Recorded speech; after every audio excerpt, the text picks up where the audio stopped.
hey, it is your girl Tiana and welcome to my YouTube channel. If you are new here, welcome. If you are not new here, welcome back. So I kind of want to dive into today's video. I don't want to waste any time because it's a lot that needs to be talked about, okay? So I wanted to talk about something that kind of has been causing a ruckus on social media due to the recent episode of Zeus Network's popular show starring Natalie Nunn called Baddies. They gonna get me out the house and I wanted to know who.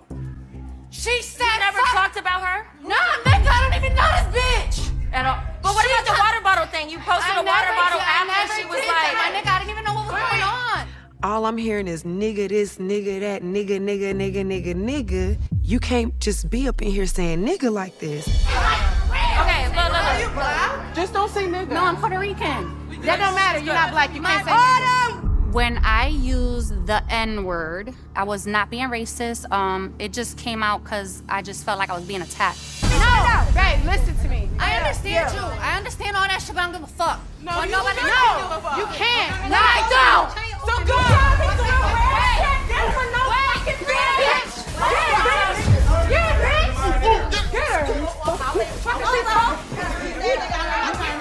We kind of got a heated conversation started as far as who is allowed to say the N-word.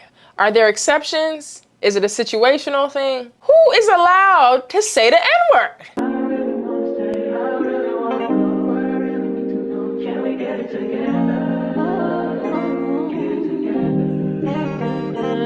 So yeah, we have a lot to discuss, so let's just jump right on into the video. So on the most recent episode, right, you have this new star. She's new to the show. Her name is Gretchen, and she is a white passing Puerto Rican, okay? She found herself in a situation where she was pretty much attacked by the entire house because she continuously kept saying the N-word. She snuck me. What I just want to know why we got called What I tell you, baby? I'm not, but I didn't call everybody that. I was No, just you saying. said, but fuck y'all niggas. You said Wait, hold on. I told you. You can't say sorry. It's fuck that. It's either y'all want to fight about it or y'all can accept it or let it go. It is. You've been talking a lot of shit. From who? And from the day before, you left. Bitch, I don't have to answer no fucking question to you. You, ho. Bitch. So what's good, my nigga? She a bold motherfucker. She later tried to defuse the situation and explain, no, hello, I am not white, I am not Caucasian, I am Puerto Rican, I am no white. She later goes on to say, you know, she has a black grandparent. She grew up around black people, and that was pretty much her argument, right? But still, it wasn't given that. It was given, you're not about to say that word. So the main person leading the charge was Jela, and Jela grew up in the South, specifically Georgia, a state amongst other southern states known for its segregation and racist history. Why is it that there are people in this county, obviously, who are afraid of black people? What is it you are afraid black people are going to do? I mean, that's what I'd like to know. I'm afraid of them coming to Forsyth County. I lived in Atlanta. I was born in Atlanta. And in 1963, the first blacks were bused to West Fulton High School. And I go down there now and I see my neighborhood and my community, which was a nice community, a nice neighborhood, and now it's nothing but a rat-infested slum area because they don't care. They don't care. Thank you. No, wait, stand up. What's that? You know. Do you mean they, us, the entire black race? The entire black race? Blacks, and you have... What's the difference between a black person and a nigger? I've talked to black people. Black people, they don't want to come up here. They don't want to cause any trouble. That's a black person. A nigger come up here and cause trouble all the time. And let me tell you, Jela was not playing that.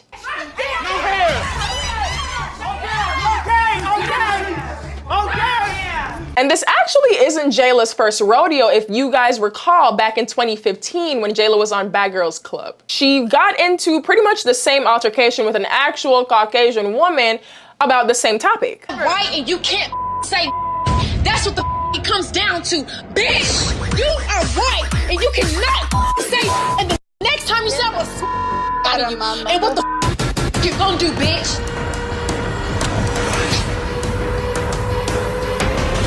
And next time you say I'ma you up. You're not black. You cannot say the N-word. But here's where it gets a little tricky, and here's what got me thinking. On the flip side, you have Biggie, another star on the show. I think this is like her 3rd season. Biggie is big Dominican. I'm not Mexican, bitch, I'm Dominican. Bitch, I'm Dominican. Bitch, I'm big Dominican. Historically, and I don't think a lot of people know this, Dominicans often do not identify as black. I know what it looks like. We know what it looks like.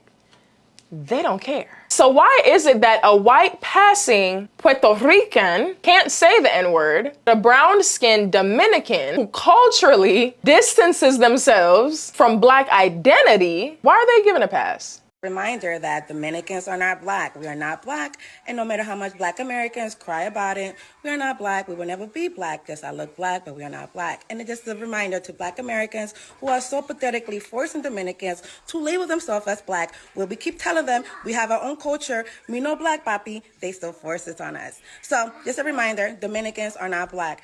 Period. So let's dive into some history a little bit. Y'all know I gotta come with some car facts, okay? The N-word has a deeply rooted, painful history tied to it, tied to the enslavement and systemic oppression of African Americans.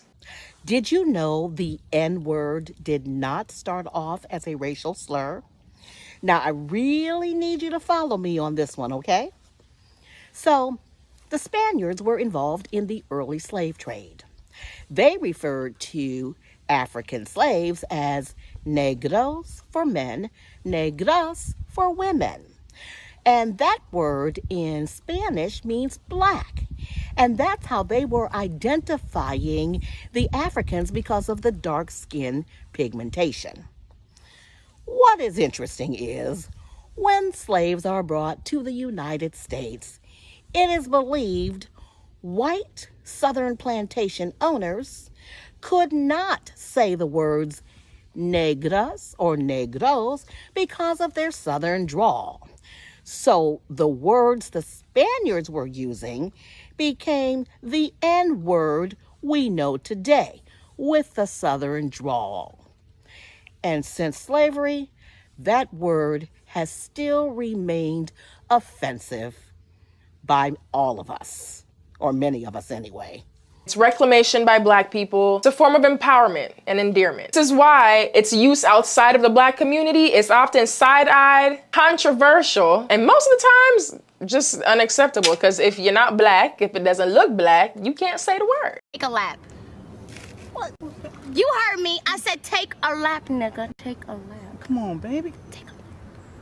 But when it comes to Hispanics, especially those with African ancestry, it gets a little bit complex. Puerto Ricans, for example, have a significant African heritage, but the appearance of whiteness can complicate that relationship with black identity. How white are Puerto Ricans? The answer may surprise you. Puerto Ricans are indeed diverse peoples with European, African, and Native American ancestry. On average, Puerto Ricans are of 12% Taino-Amerindian descent, with Tainos being the original inhabitants of the island.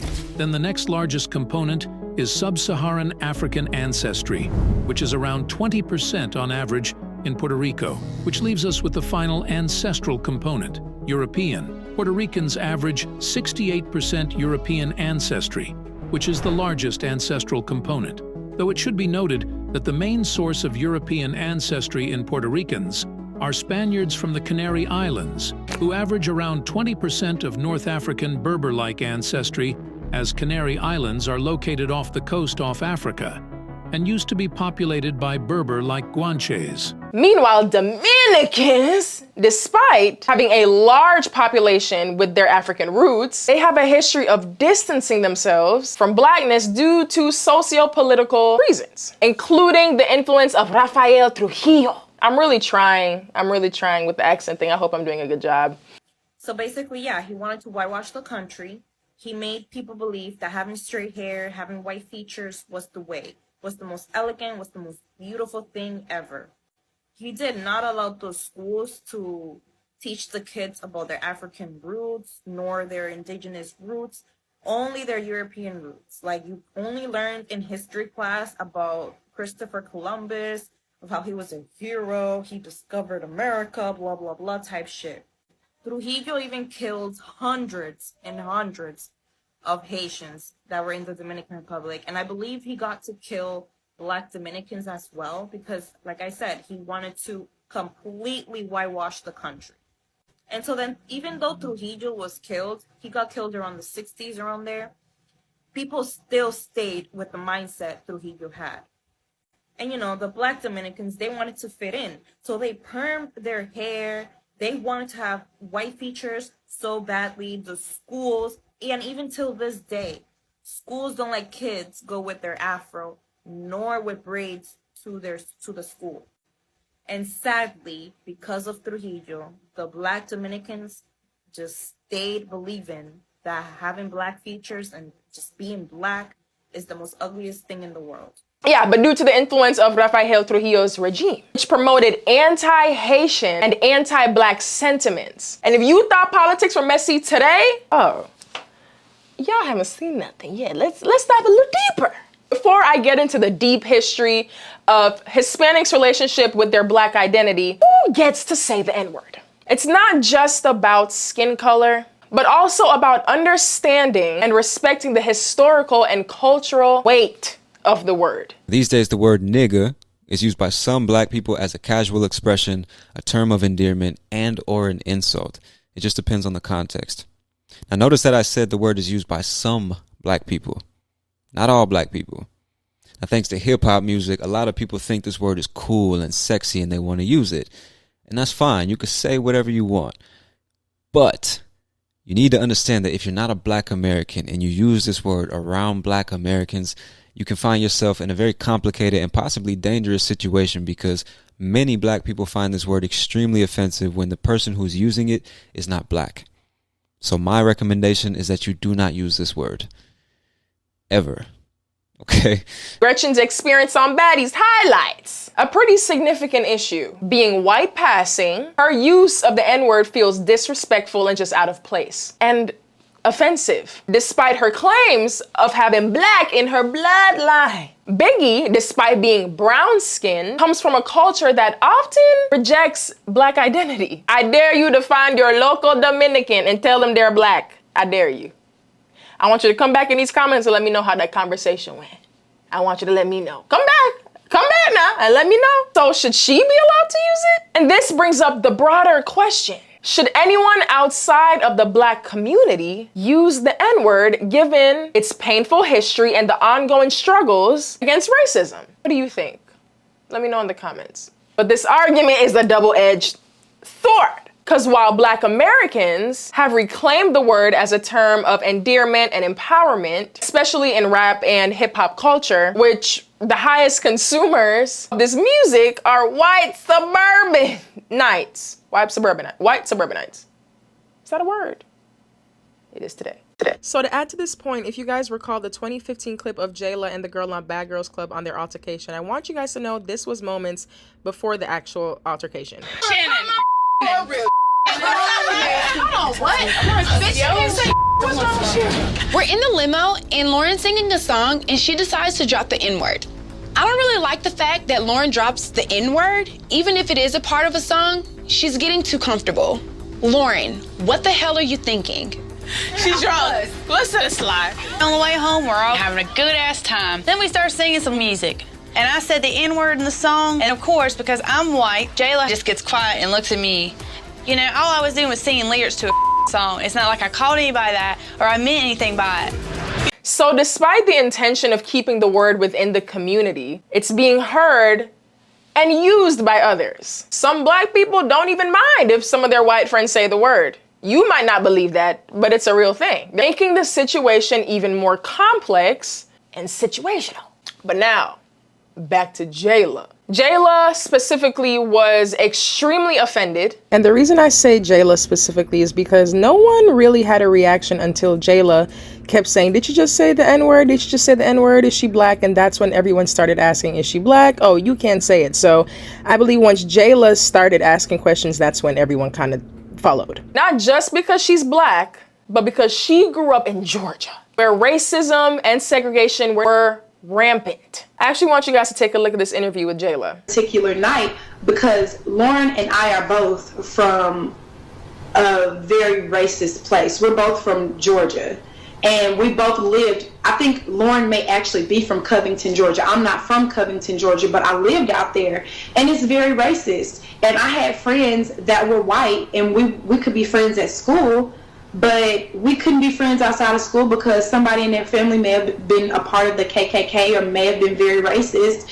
So for me and her to come from that same place, and for us to kind of have that same not really the same reality, because everyone's reality is different, but you get what I'm saying, for us to have that commonality of knowing where we were both from. Like, you can drive down the street and see slave plantations, like you can see the slave house across the street from my old middle school. So understandably, her rage, we get it, we get it, and her strong reaction influenced the rest of the house, because Jela was on 10 and everybody got on 10 with her. Domino effect. Once Jela went, it was like Slim and then Dia, and I'm just like, I tried to say, no jumping, leave the girl alone. Another layer to this conversation, which might upset a lot of people, is Scotty, another star on the show. Now, Scotty is Black and Dominican, as she mentioned in the episode. You see what I'm saying? I mean, I'm not going to accept your apology. I'm Black. So it's like, I have Dominican in me. So it's like, I can say that. I have Black in me. As we could see, Scotty has a very light skin tone. But if you put Scotty and Gretchen next to each other,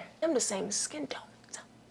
So are we mad at Gretchen because she looks white, even though she has Black heritage and grew up around Black people, which I'm sure her being raised around Black people justified in that situation why she was allowed to say the N-word. This is not her first rodeo. That girl has said the N-word habitually, I'm sure, as she also said. Where I'm from, which is Puerto Rico, I'm Spanish. There's Black in my family, my grandfather, my kids, you know. So when I use that word, I don't come off racist at all. Allowing Scotty to say it because Scotty has more visibly Black features. It's like comparing apples to slightly different apples. And let's be real, y'all. A lot of African Americans who use the word today don't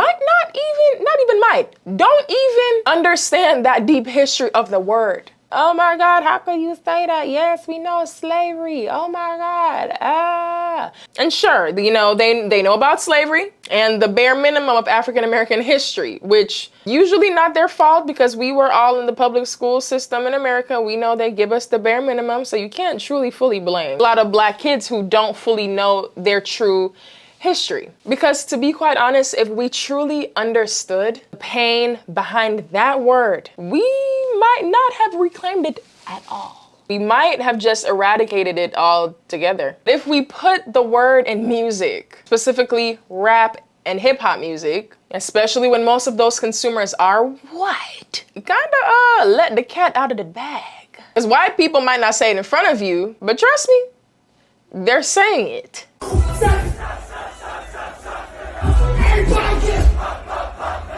Netherlands, I love you. What y'all say? What? Netherlands, I love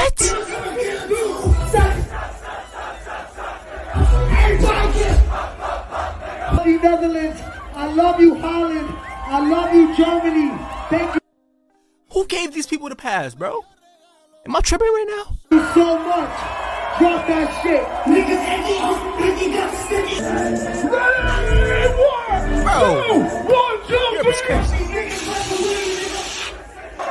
They said it. And if it's about reclaiming the word for ourselves, shouldn't it offend us that they're using it, period? But let's get back into that history I mentioned to you guys a few minutes ago about Rafael Trujillo's regime. I'm really trying. So his regime in the Dominican Republic was notorious for promoting anti-Black sentiments and fostering a culture that distanced itself from Blackness. This legacy still affects the Dominican Republic to this day. And when we look at the original descendants of Puerto Ricans and Dominicans, we see a mix of indigenous people like the Taino people, African slaves, and European colonizers. And this blend creates diverse racial identities, with Puerto Ricans often being more white passing and Dominicans having more African features. Rafael Trujillo, also known as El Jefe, ruled the Dominican Republic from 1930s until his assassination in 1961. His regime was marked by a brutal dictatorship and a violent anti-Black and anti-Haitian agenda. I cannot stress that enough. Anti-Black.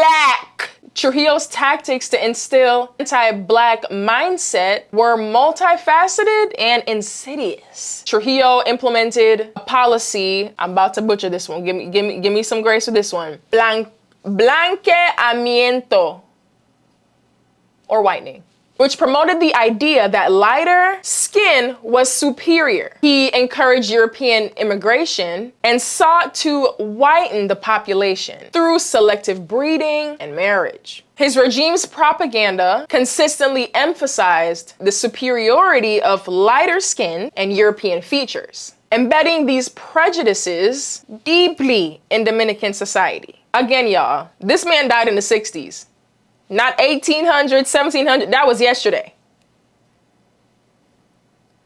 Literally. And one of the most infamous acts of his regime was the Parsley Massacre in 1937. Trujillo had a plan. He wanted to cleanse the island of all Haitians, and he wanted to erase any history of any African ancestry whatsoever. Which leads us into the Parsley Massacre that happened in 1937. Trujillo set out his army to go kill Haitians, and the only way for them to know if they were Haitian or Dominican was how you pronounce the word parsley in Spanish. The defining factor, whether you died, woman, man, or child, it did not matter, was the way you pronounced the word perejil.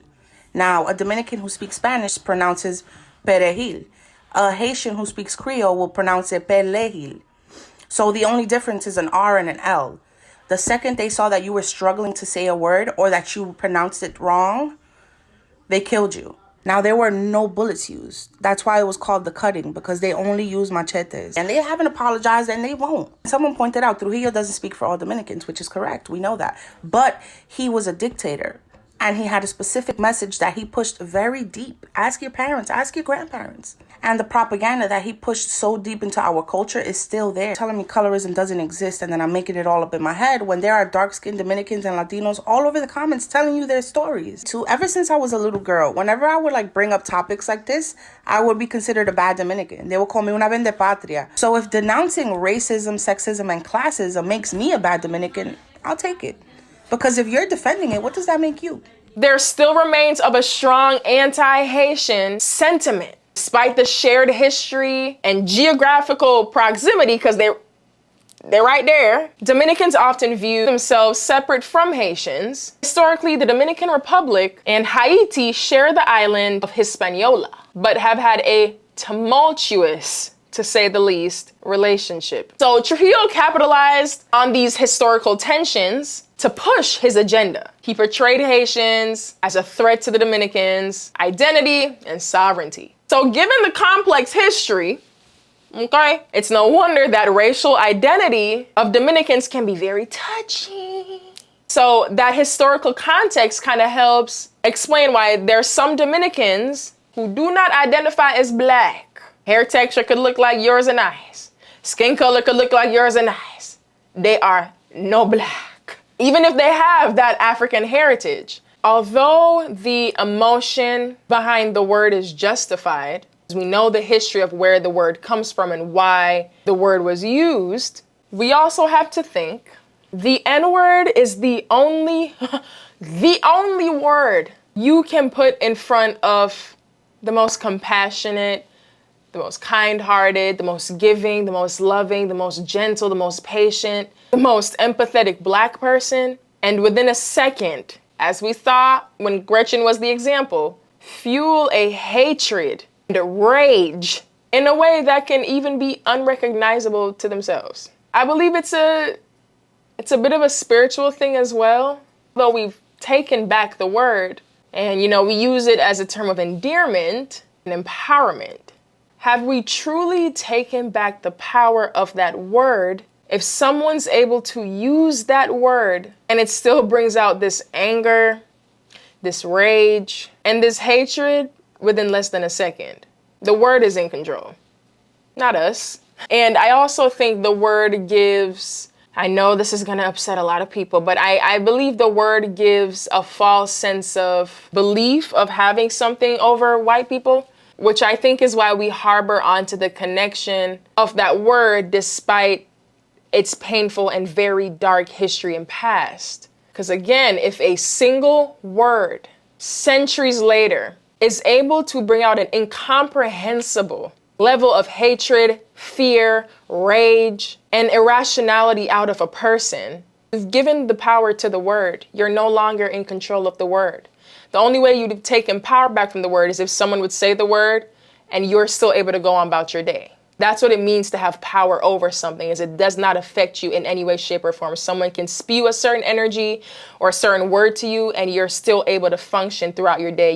So, I mean, this topic can lead to an ongoing conversation, but if we're saying things like white people aren't allowed to use the N-word because of the history tied to slavery, that's also to assume that all white people are all racist. Oh my God!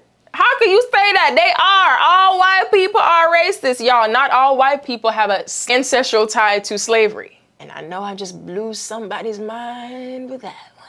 It brings me back to the beginning. Are people like Biggie, who is brown in skin color, raised around black people, who justifies her saying the N-word, but due to her cultural and, you know, her ancestral background, the Dominicans don't like being black.